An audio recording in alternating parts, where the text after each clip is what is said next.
Hey y'all, Matt from the Mistake Zone here, and I am here once again to drop my thoughts on some of the interesting anime debuting in the 2024 spring anime season. But before we get to the newly debuting anime, as always I want to start off with dropping some quick hits on the big returning anime series. This season we're getting Season 3 of That Time I Reincarnated as a Slime, Mushoku Tensei Season 2 Part 2, Demon Slayer The Hashira Training Arc, My Hero Academia Season 7, Laid Back Camp Season 3, and the one I'm personally looking forward to the most, Konosuba Season 3. Now I don't know if this one should get considered a returning anime or not, but Spice and Wolf, Merchant Meets the Wise Wolf, is coming this season. For those of you that don't know, Spice and Wolf had a 2-season anime way back in 2008. Now this Spice and Wolf season isn't a sequel to the 2008 anime, this is a remake. A lot like stuff in the same vein as Urusei Yatsura, Fruit Baskets, or Shaman King. Now I enjoyed the original run, so if that's anything to go by, this should be an enjoyable watch. Plus, this remake is going to be bringing back the original Seiyu, and we'll be covering more of the original story this run, so I think this is a good remake to be looking out for. But now let's take a step towards the new stuff. So for this stuff you should consider checking out video, I usually stick to things that I'm confident in suggesting because I've read the source material. Usually that source material being the manga. But as always, there is so much media out there, and there are some new and debuting anime that caught my eye that I had never heard before. So I want to drop some quick hits on anime that are new and look interesting to me that I have no prior history with. We have the anime original, Jellyfish Can't Swim in the Night. The title itself is like a very, interesting title to me, and it looks like a good nighttime slice of life coming of age story that I want to check out. You have the light novel sourced God's Game We Play. And this looks like it could just be a very interesting shonen that I'm hoping could hit the kind of heights and style that No Game No Life hit. And also coming from a light novel, Salad Bowl of Eccentrics. Honestly, this looks like just a good old-fashioned group comedy, and I'm hoping it lands that way. And finally, a new original anime, Girls Band Cry. Now normally I would say this is something that's outside of my wheelhouse, but something about the way they're using the 3D animation, in particular with regards to the facial expressions, looks very interesting to me, and I'm hoping that this can hold my interest. But now taking a step towards the things that I do know more about. The first one that's on this particular list, and probably the most different from everything else on this list, is The Fable. This is a story about someone going under the pseudonym of Sato Akira. Now within this universe, Akira is sort of a John Wick-esque character. And due to his basically hitman group creating a bit too much criminal noise, the leader of his group tells him to lay low and pretend to be an ordinary citizen for a while. Now, like I said, while the main character has the skill set of John Wick, someone trained to fight, kill, and carry out tasks effectively and quickly, he definitely does not have the same personality. Our main character is straight up kind of weird. At times he's childish, he lacks certain areas of common sense, mostly social, and definitely does have some kind of neurodivergent trait that makes him a great hitman. Now the mood of the story kind of does shift back and forth between being a comedy and a drama. The comedy half being our main character with his personality quirks trying to blend in and live a normal life, while the hitman Yakuza half keeps the drama you would expect to see in a Yakuza story. General hooliganism, inter-gang workings, and quote-unquote jobs. I think if something like Under Ninja was interesting to you, this might be right up your alley. So, similarly, if you are trying to find a show about a group of, kind of weirdos trying to live their lives as normally as they can, and the kind of hijinks and drama that occur, this is definitely worth checking out. And now moving on to a much lighter story. A story about a grandpa and grandma who return back to their youth. And if there's one thing that on the Mistake Zone podcast, me and Jaren talk about wanting the most, it is youth. Now this is a story about a 80-something-year-old couple that after spending a night, reminiscing about the things that they missed out in their youth, magically the next day turn into a pair of 20-something-year-olds. And one thing that I really like about this show in particular is that in world, people are surprised to, of course, see them as young, but it never gets too deep into that particular topic. There's never really a whole, oh no, why are you young? We need to figure this out and harness this power thing going on within the, secondary cast. It's really just a, oh, those two are young again, which at the start is pretty funnily followed up by either a, wow, look at these two go, or, oh no, why are these two so hot? And as far as the anime itself goes, it does carry the kind of mannerisms that you would normally associate to older couples. Do small sweet things, reminiscing about how they talk to and take care of each other, or just enjoying each other's company. And it's nice to see that comedic gap between their physical appearance and their, I guess, emotional intelligence. And then there's like those bits of this old couple doing stuff that they had trouble with when they were old, now just excelling at it now that their bodies are young.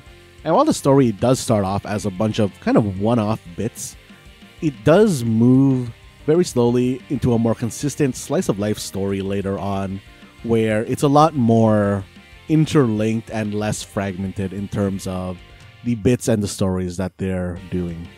I'm really looking forward to seeing how this anime will play out now that it has the chance to kind of weave everything into a coherent story. So I'm interested in seeing if they're even going to follow the exact, I guess, like chapter to chapter storyline, or if they're going to kind of mix it up more so that it is a bit more coherent.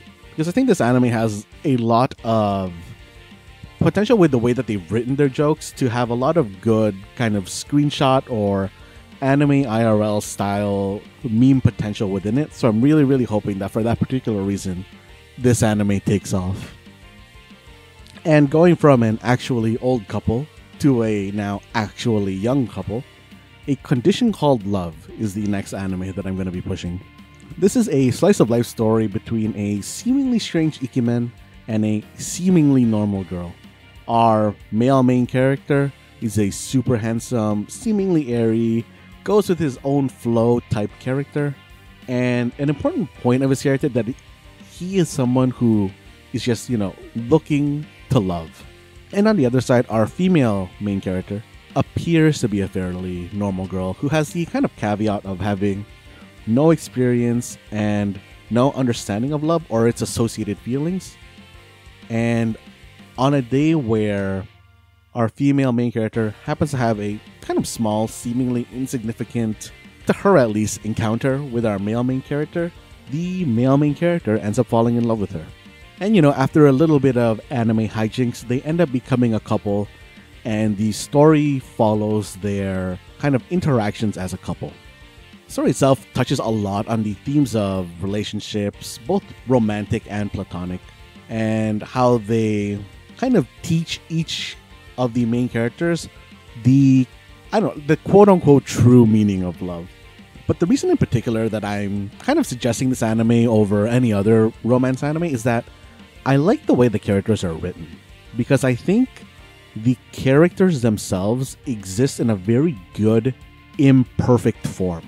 They have kind of, within anime reason, believable flaws and strengths. They are both at times, like obsessive or unaware, obtuse, unavailable or overbearing in how they're expressing themselves.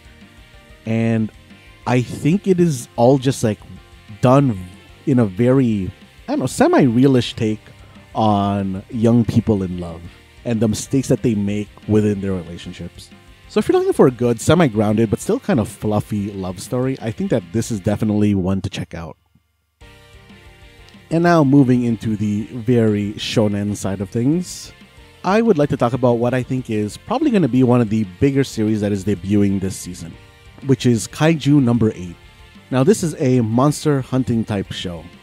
Within the lore of the series, monsters called Kaiju have been attacking the world, so a special defense force with high-tech weapons is dispatched to fight them.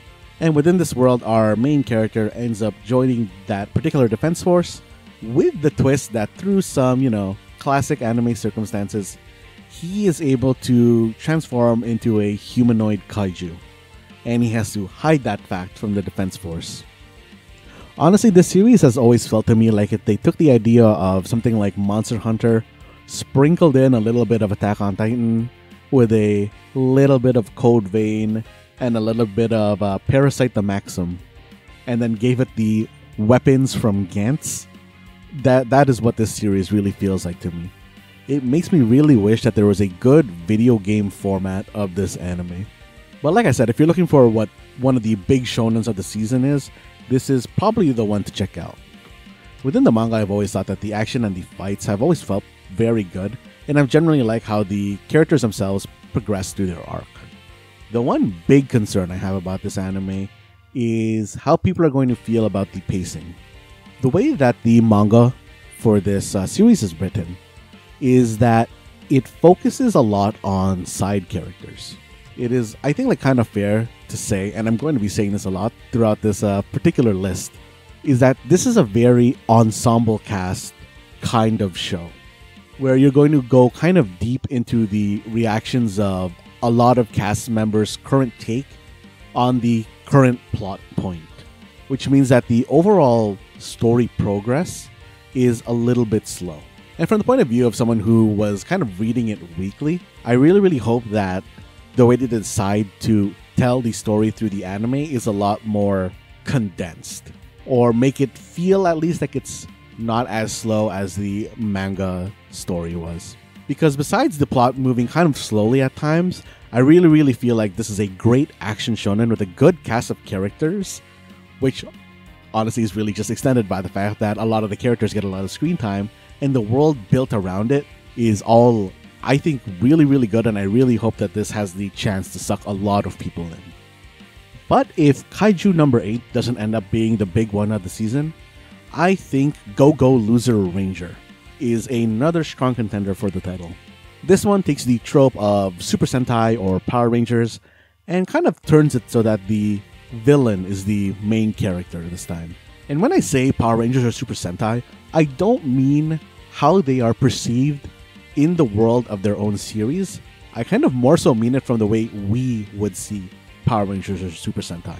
Because this show has them living in a kind of mid-ground between how Power Rangers are perceived within their fictional series and how we as viewers in real life see Power Rangers as a show.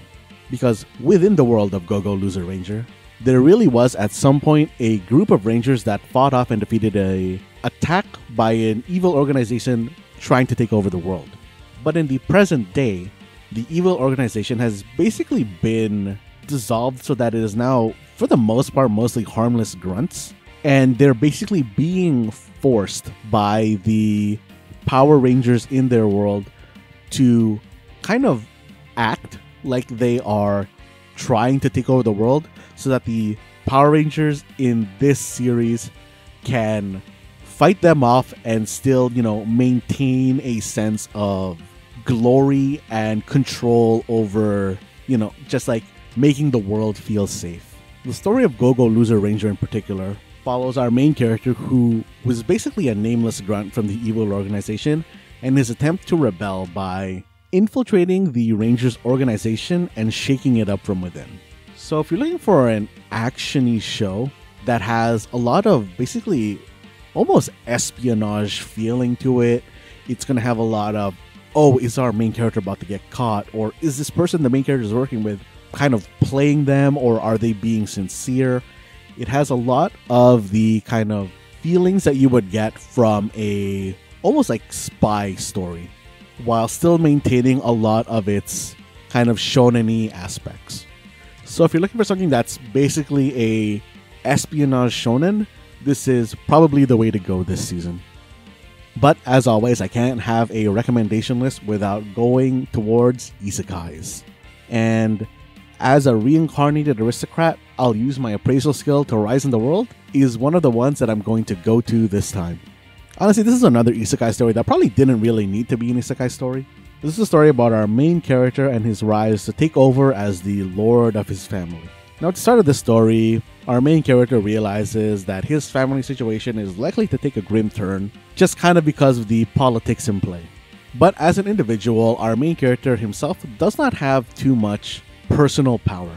But one personal power that he does have is the ability to see someone's stats when he looks at them. And these stats are things like stuff that they are good at now and their potential for what they can become in the future. And through this ability, the story follows our main character and his attempt to find and recruit a bunch of diamonds in the rough in order to bolster and solidify his family's future, and by extension, his own. So if you're looking for a story where the main character himself isn't particularly overpowered, but is instead trying to build a group of overpowered people, this is a series well worth looking into. And like I said before, I'm going to be talking a lot about ensemble cast. This is one of those ensemble cast anime that I'm talking about. Because the way that the story is written is that each arc tends to be about basically, hey, we have a problem, let's find a way to fix it. I found a person who can fix this problem, let's recruit them. That is like almost the exact kind of general plot that each arc is going to go through.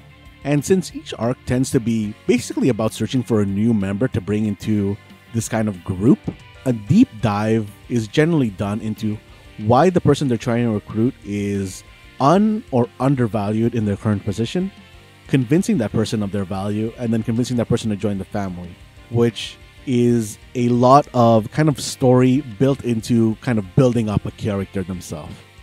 And while the kind of long-term plot does involve stuff like war and its associated themes, I wouldn't really consider this series itself kind of a strong action series.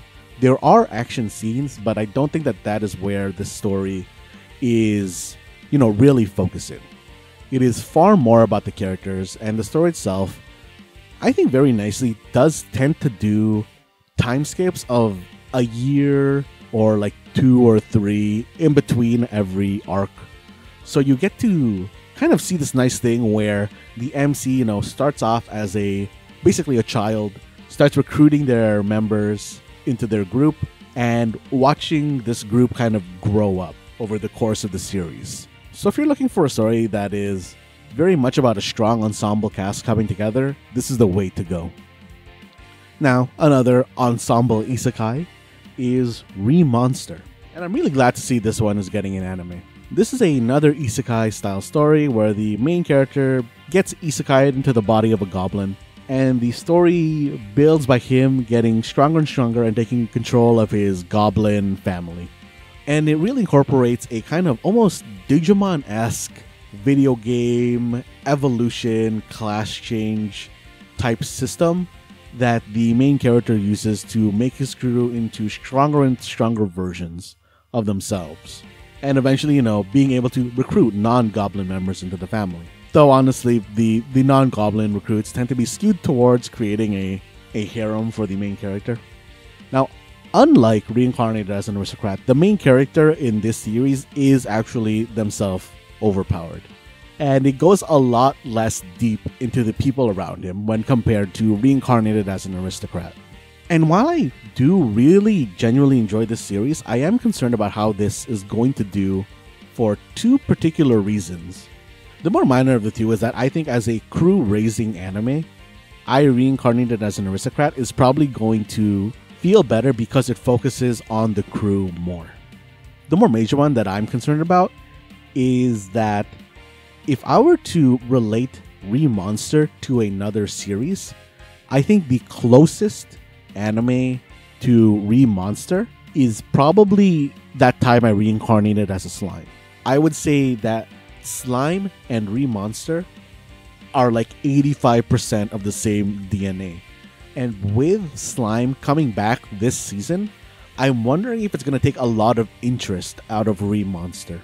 And that there's going to be a lot of kind of comparisons between the already established Slime and the, new and up-and-coming Re-Monster. That the niche that Re-Monster would fill is already partially being filled by 2 other series within this season. But overall, if a nice sort of wish fulfillment-y, overpowered MC, goblin fantasy world-building show is something that could be your jam, I really, really suggest checking this one out. And lastly, I was Reincarnated as a 7th prince, so I can take my time perfecting my magic. Now, this one isn't an isekai, but it is a reincarnation story about a basically commoner magician that is reincarnated into the body of the 7th prince in a noble family. Now, prior to his death, this magician was basically killed by a magician of noble birth. And in this second life of his, he is obsessed with learning, researching, and mastering new magic. And this is a very, very classic, overpowered MC. Because our main character can, bust out heavy magic. He can weave the strongest enchantments into weapons and armor and stuff. And of course, like any other OP MC can, they have the extreme power to unintentionally create a harem that is falling for him. One of the things that really drew me to this series was the way that the manga's art tends to shift between multiple kind of styles, and I really hope that it reflects in the anime. Because like I said, this is a very paint by numbers style story, and I think the thing that really makes it stand out is kind of like the characters around it and the overall style of the show. Because when looking at the art, there is the kind of, standard baseline art of the kind of everyday standard scenes. And then it can transition very nicely into a comedic art style, which lands somewhere for me between, I don't know, like Pop Team Epic, Adventure Time, and Crayon Shin-chan's art style. And I think it plays very well with how they decided to write their comedy. And then, of course, there is the more kind of like ecchi art style that gets applied to the harem members, and honestly, going into the series, I was very surprised to see applied to our main character himself, which honestly, a lot of the time will turn him into a kind of femboy shota, which I was very, very surprised to see.